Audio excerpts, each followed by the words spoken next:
Hey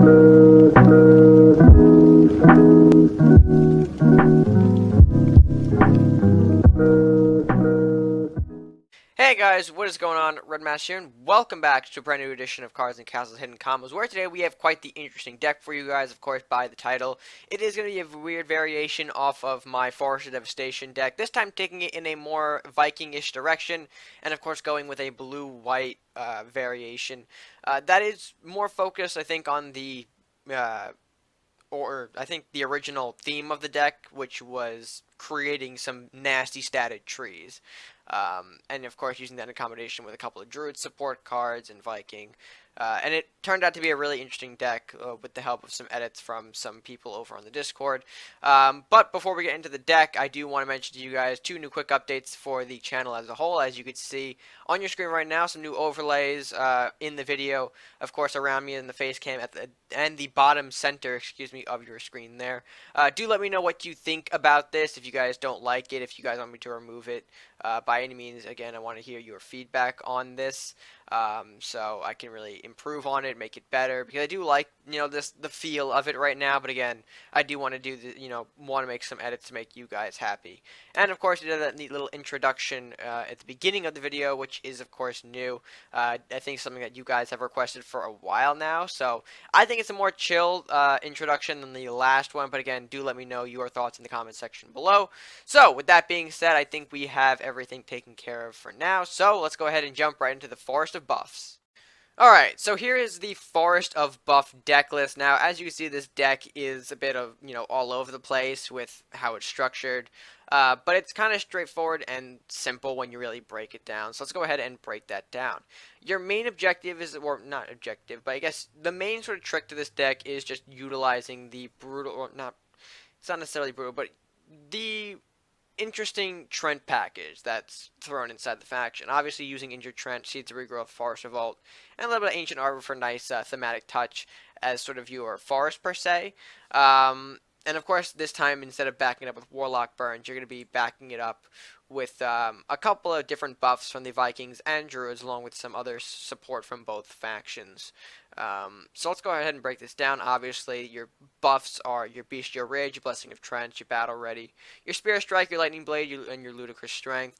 Those are going to be the cards that sort of power up your big boys for later, if you need them in the spur of the moment or not. Regardless, they're there if you need them, as sort of like your, alright, boom, your castle just took a huge ton of damage, now what are you going to do type of thing. To follow up, we do have a couple of just general neutral good stuff units: Lumberjack, Rider, Guard, and Swordsman, representing the neutral faction. Not really anything else from the neutrals, though, in terms of units in here, which might be the deck's detriment, honestly.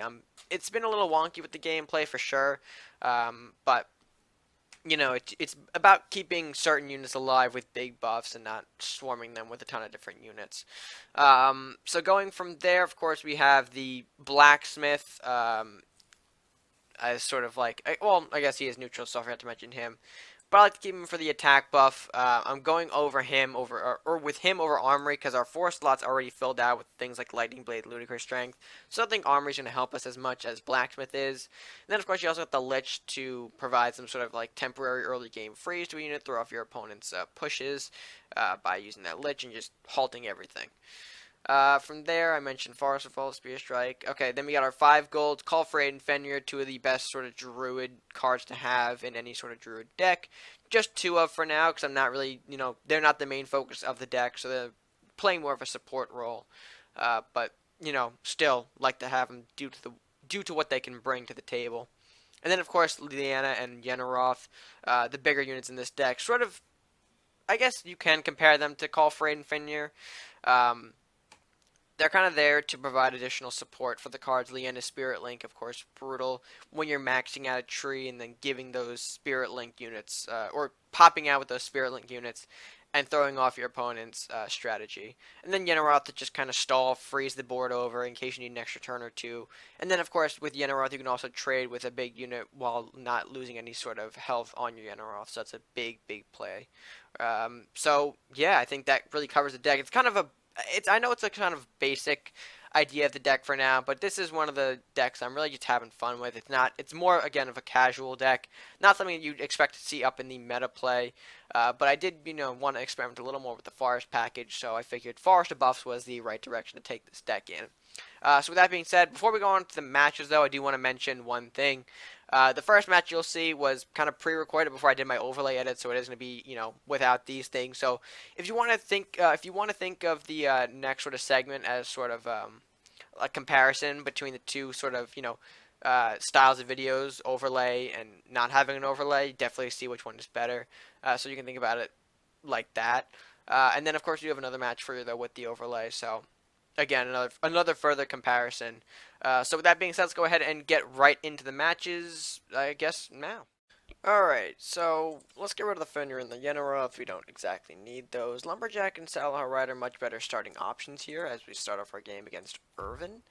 I see the Ninja Viking, not a combination that's highly prevalent anymore, so I am slightly intrigued with what we might potentially be facing off against. Alright, so he doesn't play anything his turn 1. Our Lumberjack is free to do a little bit of damage here. And this is good because we do have a couple of Spear Strike options available to us, so if he chooses to trade with the Lumberjack rather than, oh, well, I don't think that's considered trading, that's, okay. Alright, so let's go ahead and do, ooh, not the exact target I want. Let's go ahead and do that. Let's see what this Sunflower is going to trade with. If I made the right move. Chances are, potentially not. Maybe did not make the right move, but we'll see. Because although, I don't know, I would say 7 is fairly good damage. Alright, can we hit the Sunflower, please? There we go. Sweet. That leaves me a bit of room here to throw out our little Trenty boy. He'll probably throw the scout out in front of this Trent thinking that he's going to get a trade, which he won't. Oh. Kuno. Speaking of surprises. Oh, can I predict where he is? Is he right here? Oh, shoot. Well, your castle's going to take damage for that. Where'd the Kuno go? Is he, like, up here? Oh, wow, he's really up there. Or she's really up there. However the saying goes. Oh, dang, Rat King. I mean, okay, so there's no Mystic Journey on the Rat King, I guess. I was about to say, like, he must be able to Mystic me if he's doing that, but now that I think about it, this might be literally Kuno OTK. Depending on how this goes.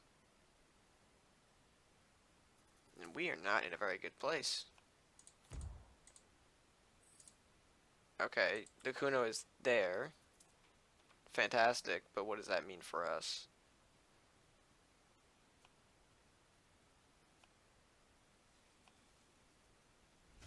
That's not enough to... Okay, no. It's dependent on the health. That's, I mean... The Vanishing Strike was essentially useless, wasn't it? Ooh.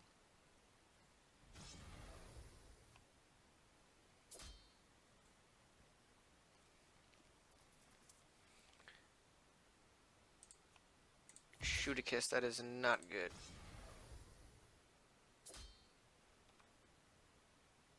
Alright, I need to do this. I have an idea. I think. My idea might just turn against me at this point. Actually, ooh. If this is what I think it is, hallelujah. It's not what I wanted it to be. To be fair, though, we can always just do this. Little removal there. And the Ronin falls. Simple as that. And we have, I would say, a pretty decent advantage in the matchup. Until Swordsman came out to say hello. Okay. I'm just going to do a Lightning Blade on it. Can Lightning please chain first? Sweet. Nice.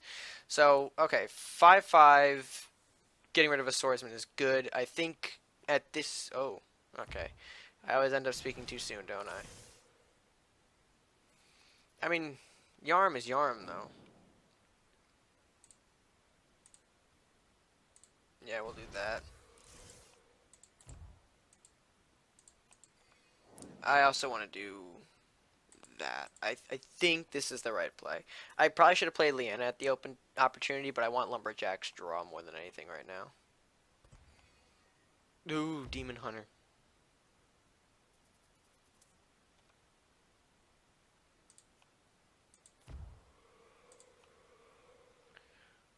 Alright,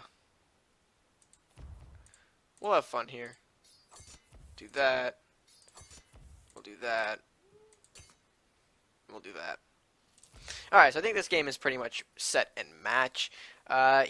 He shouldn't have anything to deal with me. I think this deck was based around a lot of first strike shenanigans, but we're really not seeing a whole lot of that. Alright, there's Peg of Corn, as he's on his, like, last leg here. And what do you know, dip-dappity-doo, I have a Trent. So what are you going to do about that? That's why you should always trade with a weaker unit first. Because right now this Arcanon cannot do anything, and that's going to be match point because I had the Lightning Blade. Let's say a little respect out there.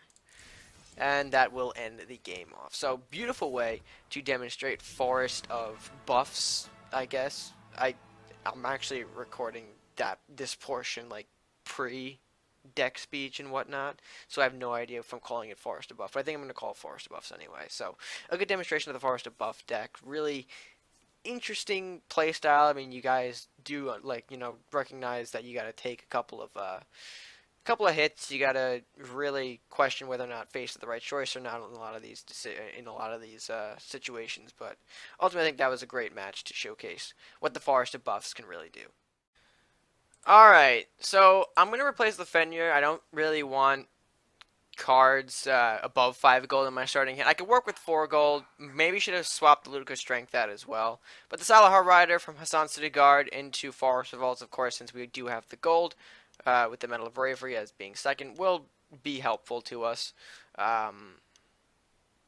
Assuming that he doesn't whip out anything super crazy. Green-red tells me undead, so I don't know. I think the only real flaw with going up against decks like these is that you don't really have the hard removal from Warlocks to assure that, oh, hey, I can get rid of a target if he spawns. So the idea is to get up a bit faster on the base. So that's what we need to do here. We need to push cards like Rider, Guard, and then potentially into Revolt or Ludicrous Strength, depending on the situation. If he if he counters all my guys by turn 2 or 3, then there's no point playing the Ludicrous Strength. We have to go with the Forest Revolt. Although if he did make a move, that would be very appreciated. I mean, either way, either one works. It's kind of hard to commentate when nothing is happening in a match, so I would appreciate, sir, if you'd give me the turn. Hey.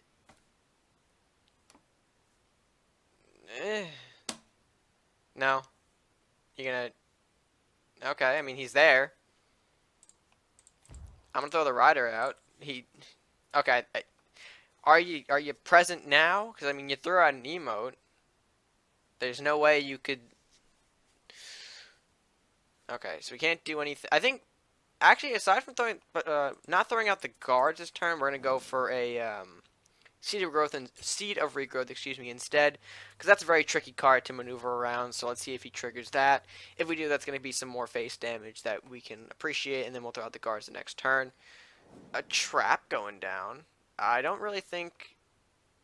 Let me just see if it's what I think it is. Nope. It's not that either. Okay. So it's not Vermin Tunnels. It's not Flame of Eternity. Pirate Warlock doesn't really have much other trap aside from maybe a Detonation. I could definitely see that being a card that he throws at us. Ooh, Flux. Can we chip the Flux without setting off the Seed to Regrow? Okay. Yeah, hold on. I do want him to hit our Rider, because hitting our Rider is probably a very crucial thing that he should be doing right now. And if he hits our Rider, that means we have the last real damage, potentially going back to Flux, which should activate the detonation trap he's got, but then I also could set off my Seeds of Regrowth trap first because I placed it first. Some tricky trap mechanics going around right now in my head. I think he's debating whether or not to do the attack himself. I feel like you should because I've got some things rushing down your face right now, so it'd probably make the most sense to hit me now, maybe. No, yes, something along those lines. Yeah, this is strange match. All right, he's gonna do a little blockage here.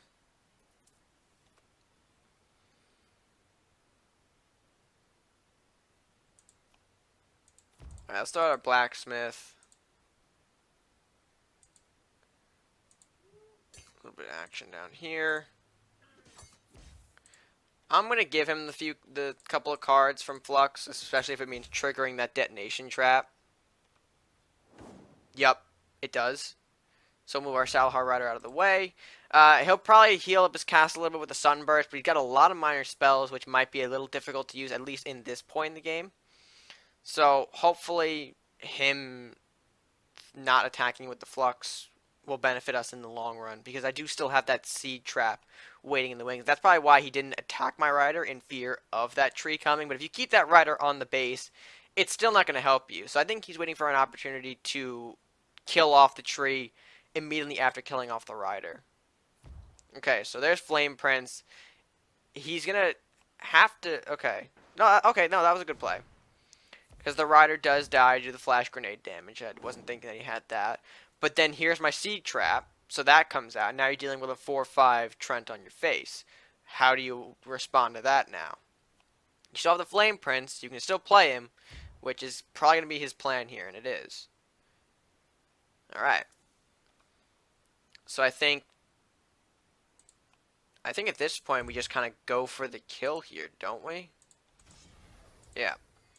7/8 with 4 left on the castle. He's got a 2/2 Flame Prince that can do a little bit of work here. Healing with the Sunburst isn't going to help him either. It's still in Trent kill range. So, okay, Nalik here. Manfish comes out. Okay, make that 2 Manfishes. So that's actually going to be really beneficial for him, because they are free, of course. So they're not going to... That could probably... No, that's going to exactly take out my Trent. But he has to play that kind of now. And meanwhile, I can... Okay, there's the heal. Yep. Healing is fine. But you got to trade the Manfish, which he is going for. He's going to have to do all of it, by the way. Like, he can't just hold a Manfish for later. He's got to play them all. You have another Manfish. I know you do. Yeah, there he is. But that took a good amount of resources to do, and your Flame Prince isn't going to survive either. I'm actually going to take that trade for another Lumberjack.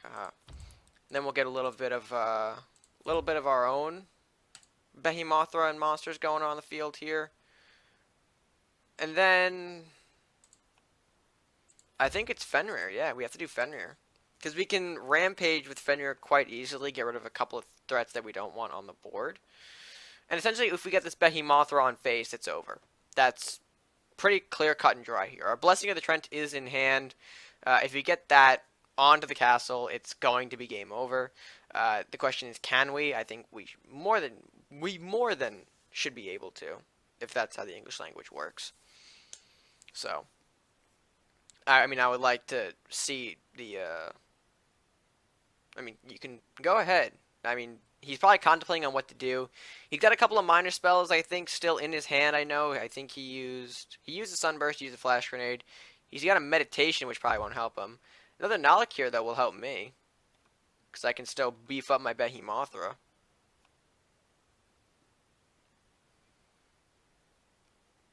But then the question becomes, how do you block the Behemothra? I think... Oh. You're pushing... Oh, okay. That was a good play. Getting rid of the Behemothra that way. And then Serpent Witch comes out, of course. That'll damage the Manfish, or stun the Manfish, actually. So, I think this leads us to forcibly play our monsters right now because we don't want them powering up that Ajira. And then, of course, we also bring out our Lumberjack and one of our Trents.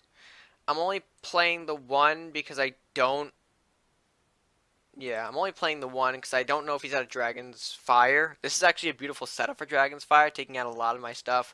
The Manfishers will die, the Trent will die, the Lumberjack will die. Kaiji... Okay, as I open my mouth, it happens. I probably should have figured that it was going to happen.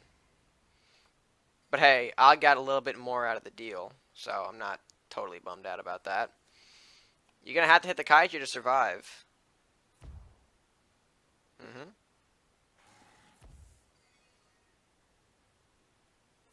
Alright, see, that was fine. And then we probably just have to simply rush down a couple of Lumberjacks right now, right?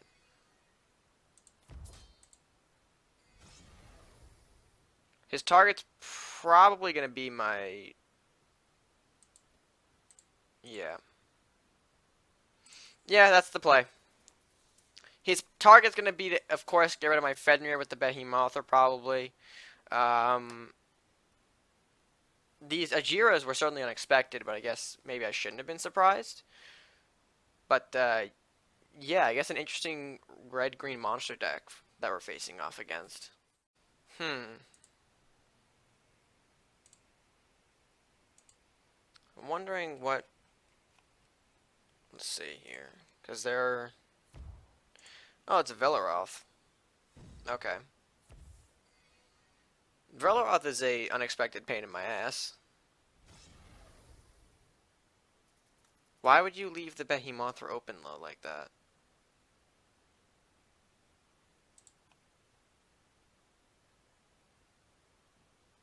Because then I need to do this.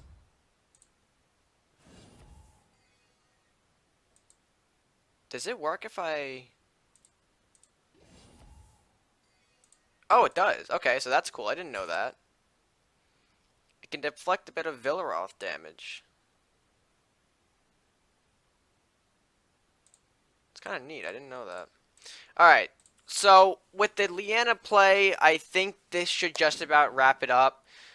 His Fenrir is obviously going to be the main threat here. It's technically a 27-7 thanks to the Spirit Link Trent. But on top of that, I have my forces rushing down here. This other injured Trent, this Leanna, for example, and this Lumberjack all can pretty much end the castle. So he's got to figure out a way to really just clear the board here.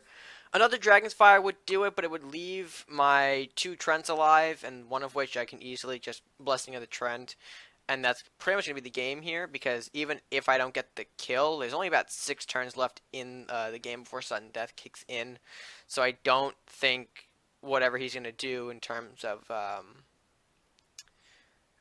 any sort of retaliation push is going to be worth it to, you know, counteract the fact that he can't heal his castle. Another Velaroth, alright.